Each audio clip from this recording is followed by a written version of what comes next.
10 facts about Brian Wilson. Brian Wilson was the oldest brother of both Carl and Dennis Wilson, and he was the founder of the Beach Boys in Hawthorne, California in 1961 and served as, subjectively speaking, the most important member for the band. Brian Wilson was the mastermind behind Pet Sounds, one of the biggest albums in music history and one of the most influential albums in music history.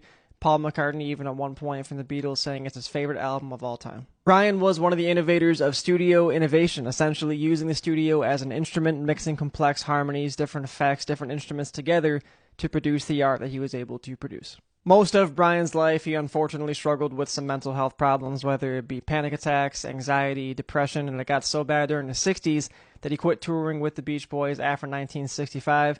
More so kind of laid low, chilled at his house, and was relying on the time to just work on some future projects for the Beach Boys. Not only was Brian Wilson perfect when it came to music innovation, he also had perfect pitch, meaning he saw music in colors.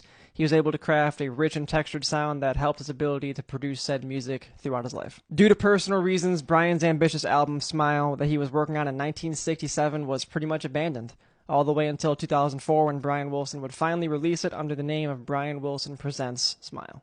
For a lot of his best work, like Pet Sounds and Good Vibrations, Brian Wilson would often use the Wrecking Crew, oftentimes looked at as the best session musicians of all time.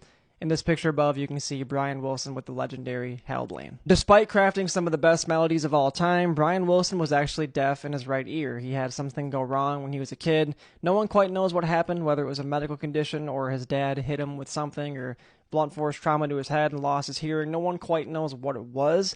But the fact he was able to compose such rich harmony despite only having one working ear makes him all the more impressive. Speaking of Brian Wilson's dad, Murray, he at one point served as the Beach Boys manager in the early stages of the Beach Boys, oftentimes having a both emotionally and physically abusive relationship with his sons, especially Brian, even at one point selling the catalog of the Beach Boys without any of their permission. By age 24, Brian had either written or co-written several hits like Surfer, In My Room, California Girls, God Only Knows, and Wouldn't It Be Nice.